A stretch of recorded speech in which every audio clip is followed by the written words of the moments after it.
രാവിലെ സ്കൂളിൽ നല്ല ഓക്കെ ആയിട്ട് ഹാപ്പി ആയിട്ട് പോയതാണ്. വീഡിയോക്കകത്തോടെ നിങ്ങളും കണ്ടതാണല്ലോ അവൾ ഹാപ്പി ആയിട്ട് പോകുന്നത്. അപ്പോൾ ഒക്കെ നല്ലപോലെ കുറഞ്ഞിട്ടുണ്ടായിരുന്നു, വേറെ ബുദ്ധിമുട്ടൊന്നും ഉണ്ടായിരുന്നില്ല. തിരിച്ചു വന്നപ്പം വേദനിക്കുന്നതെന്ന് പറഞ്ഞ് ഞങ്ങൾക്ക് അറിയാൻ തുടങ്ങി കേട്ടോ. ഇപ്പോൾ 2 ദിവസമായിട്ട് ഇടയ്ക്കിടയ്ക്ക് ഇങ്ങനെ വേദന പറയുന്നല്ലോ. ഡോക്ടറെ വിളിച്ച് നോക്കിയപ്പോൾ ഡോക്ടർ 6 മണി കഴിഞ്ഞ് വരാനായിട്ട് പറഞ്ഞു കേട്ടോ. അപ്പോൾ കുറച്ച് നേരം എന്നാൽ കിടക്കാനും പറഞ്ഞിട്ട് ഞാൻ മടിയിൽ ഇങ്ങനെ കിടത്തിയിരുന്നപ്പോൾ ചേച്ചി കരയുന്നതും കിടക്കുന്നതൊക്കെ കണ്ടു കഴിഞ്ഞപ്പോഴത്തേക്കും തനുവിന് ഭയങ്കര സങ്കടം കേട്ടോ. തനു ഇങ്ങനെ വന്ന് കെട്ടിപ്പിടിക്കുകയും ഉമ്മ കൊടുക്കുകയും ചേച്ചി ചേച്ചി എന്നും പറഞ്ഞങ്ങ് വിളിക്കുകയും എണീപ്പിക്കാൻ നോക്കുകയും ഒക്കെ ചെയ്തുകൊണ്ടിരിക്കുക കേട്ടോ. അവൾക്ക് അറിയില്ലല്ലോ എന്താ കാര്യമെന്ന്. അപ്പം ചേച്ചി ഇങ്ങനെ കിടക്കുന്നത് കാണാത്തത് കൊണ്ടായിരിക്കാം അവളുടെ സ്നേഹം മൊത്തം ഇങ്ങനെ പ്രകടിപ്പിക്കുന്നുണ്ട് കേട്ടോ.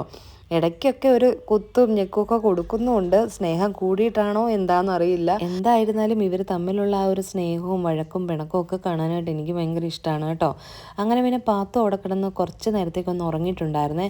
പിന്നെ ഞാൻ പോയി റെഡിയായി പാത്തുവിനെയും വിളിച്ചെണീപ്പിച്ച് റെഡിയാക്കി ഉഷാമയും കൂടെ റെഡിയായി ഞങ്ങൾ 3 പേരും കൂടെ ഹോസ്പിറ്റലിലേക്ക് പോവുകയാണ്. നമുക്ക് തൊട്ടടുത്താണ് ഡോക്ടറുടെ ക്ലിനിക്ക് വരുന്നത്.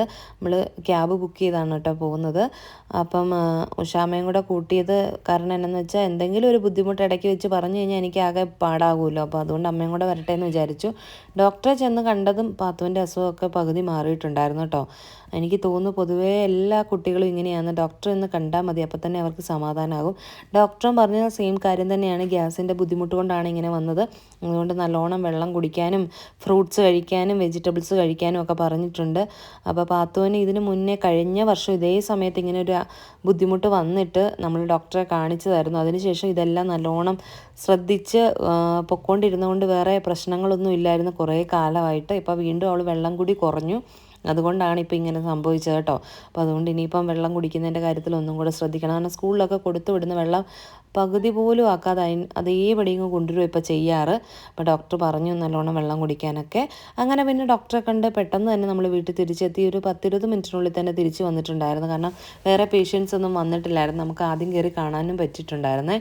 അങ്ങനെ വീട്ടിൽ വന്നു അമ്മ വിളക്കൊക്കെ കത്തിച്ച് നമ്മൾ പ്രാർത്ഥിക്കുക കേട്ടോ. നമ്മൾ പോകുന്ന സമയത്ത് തനു നന്നായിട്ടൊന്ന് കരഞ്ഞിട്ടുണ്ടായിരുന്നു. കാരണം 3 പേര് റെഡിയായി നിൽക്കുന്ന കണ്ടപ്പോൾ തന്നെ അവൾക്ക് മനസ്സിലായി എവിടെയോ പോവാന്ന് കേട്ടോ. അത് കഴിഞ്ഞ് പിന്നെ തിരിച്ച് വന്നു കഴിഞ്ഞ് അവൾ എൻ്റെ കയ്യിൽ നിന്ന് മാറുന്നേ ഇല്ലായിരുന്നു. കാരണം അവൾക്ക് ഞാൻ ഇനി ഇട്ടിട്ട് പോകുമെന്നൊരു തോന്നലാണ് തോന്നുന്നുള്ളിൽ. അങ്ങനെ എൻ്റെ മടിയിൽ തന്നെ ഇരിക്കുകയായിരുന്നു കേട്ടോ. അത് കഴിഞ്ഞ് പിന്നെ പാത്തൂന് ഇഡ്ഡലിയും ചമ്മന്തിയും കൂടെ കഴിക്കാനായിട്ട് കൊടുത്തിട്ടുണ്ടായിരുന്നു കേട്ടോ. അപ്പോൾ ഡോക്ടർ പറഞ്ഞായിരുന്നു ഇഡ്ഡലി ഉപ്പുമാവ് അങ്ങനെയുള്ള ഐറ്റംസൊക്കെ കൊടുക്കാൻ. അപ്പം ഇഡ്ഡലിയും ചമ്മന്തിയും കൂടെ കൊടുത്ത് പിന്നെ അത് കഴിഞ്ഞ് മരുന്നും കഴിപ്പിച്ചിട്ട് റിവിഷൻ ജസ്റ്റ് ഒന്ന്, കന്നഡയാണ്, എനിക്ക് പ്രത്യേകിച്ച് ഒന്നും പഠിപ്പിക്കാൻ അറിയത്തില്ല, ഒന്ന് വർക്ക്ഷീറ്റും കാര്യങ്ങളും ഒന്ന് നോക്കിയിട്ട് അവളെ അങ്ങ് മരുന്നും കൊടുത്ത് കിടത്തി ഉറക്കാമെന്ന് വിചാരിച്ചിട്ട് നേരത്തെ തന്നെ ഫുഡ് കഴിപ്പിച്ചിട്ടുണ്ടായിരുന്നു കേട്ടോ. അപ്പോഴേക്കും തനു ഇവിടെ ഓരോന്ന് നിരത്താനും തുടങ്ങി.